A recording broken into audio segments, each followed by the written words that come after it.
Boa tarde, meninas. Tudo bem com vocês? E olha nós aqui para mais uma porção dessa jornada incrível, que é a jornada da Síndrome de Caim. Isso mesmo. As características da Síndrome de Caim.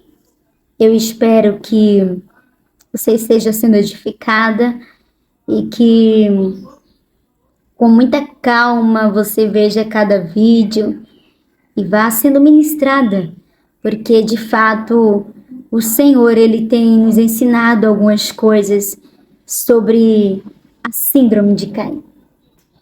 Já estamos em algumas características e hoje eu quero falar com vocês a respeito de 3 características.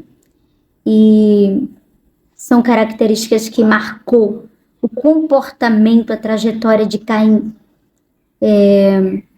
Como, por exemplo, tomar conselhos errados, deixar que o orgulho fosse tão forte no seu dia a dia, no seu pensar, no seu agir.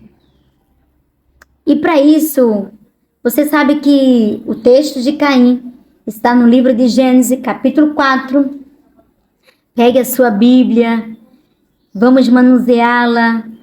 Capítulo 4 do livro de Gênesis, a partir do versículo 9, você vai entender que estava acontecendo um cenário ali crucial na história da humanidade. Isso mesmo. Onde as sementes do bem e do mal estavam sendo semeadas de uma maneira irrevogável. De uma maneira que nos deixou marcas, tragédia, por causa de comportamentos de alguém que não tinha equilíbrio nas suas emoções. Esse drama trouxe consequências duradouras, profundamente na vida da humanidade.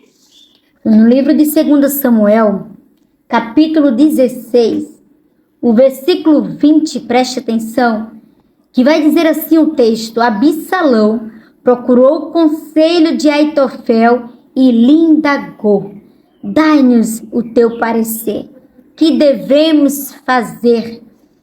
Ao que Aitofel respondeu: digo que te aproximes das concubinas do teu pai, que ele deixou para zelar no palácio, e tenhas relações sexuais com elas.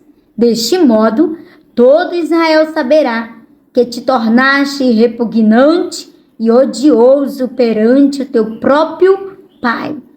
Mas essa atitude fará com que todos os que de fato são teus aliados tornem-se ainda mais corajosos.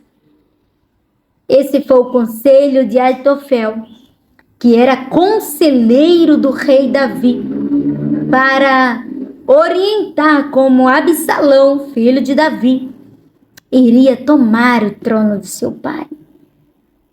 Note que conselhos de más influências traz tragédia para uma geração. O desprezo pelos conselhos, pela advertência correta, traz grande tragédia para tal pessoa, para tal família, para tal cidade.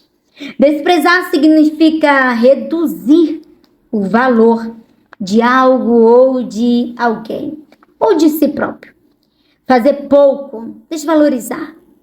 A filosofia de Caim, já que Deus não me aceitou, vou fazer do meu jeito. Me lembrou Absalão. Já que eu quero ser rei no lugar do meu pai, eu vou dar o meu jeito. Eu vou tomar conselhos e vou fazer da melhor forma que eu acho.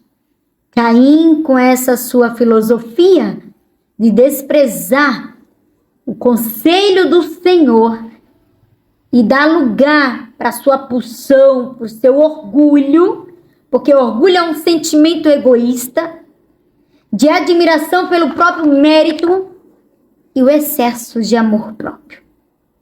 A arrogância, a soberba é um conjunto. esse sentimento de orgulho, Caim age do seu jeito, da sua maneira, com um orgulho convicto. Ele não reconhece que errou. Ele não reconhece que deveria ter agido com humildade diante de Deus. Lembra no versículo 9 do capítulo 4 de Gênesis, quando o Senhor vai perguntar-lhe por Abel, ele diz: por acaso sou eu guardador da vida do meu irmão? Pessoas orgulhosas querem estar sempre certas no seu próprio pensamento, questionamento. Todo mundo está errado, menos ele. Foi assim que Caim agiu. Essa característica de orgulhoso, de desprezar conselho, me lembra muito o comportamento de Absalão, filho de Davi.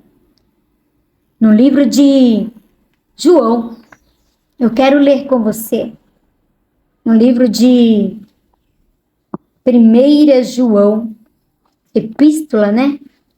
As epístolas de 1 João, no capítulo 5, versículo 19, note o que João vai dizer. Estamos cientes de que somos de Deus e que o mundo inteiro jaz no maligno. João está falando para crente, para convertido. Ele está dizendo: eu estou ciente de que o mundo jaz no maligno, porque não era de hoje, trazendo para aquele tempo, para aquela fala de João, era como se ele estivesse dizendo: a malignidade não é de hoje. Ela vem de Caim. Ela vem lá do início. Essa frase está registrada nesse texto do apóstolo. Ele está falando dos filhos de Deus e dos filhos do diabo. E ele declara: o mundo jaz no maligno. Outra característica de Caim era a malignidade. Caim, ele não tinha limites.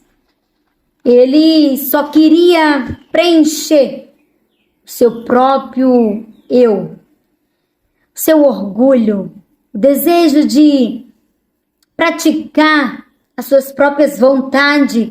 Era como se ele estivesse dizendo para Deus: ainda que o Senhor seja o Criador dos meus pais, eu tenho o meu próprio caminho. Eu tenho a minha própria mente e os meus próprios sentimentos. Eu não preciso do Senhor.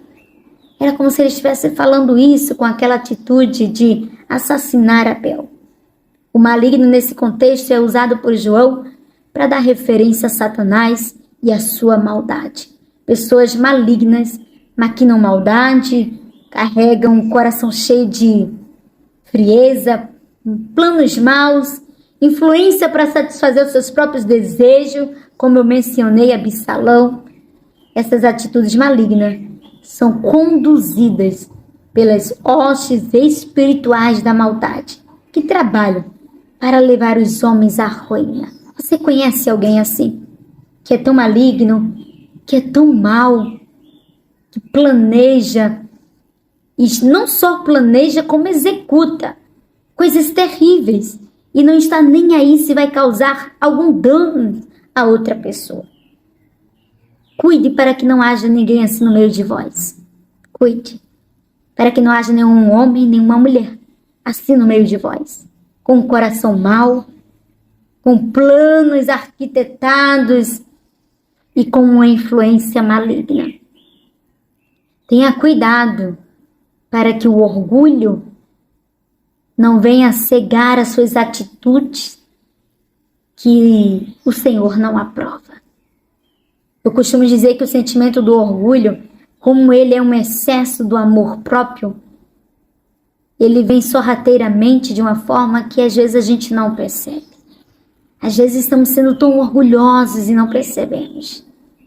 Às vezes temos uma falsa humildade e não percebemos. Examine-se. Paulo vai dizer na carta que ele deixou para celebrar a ceia: examine-se o homem a si mesmo. Examine-se na tarde desse dia. Não é fácil.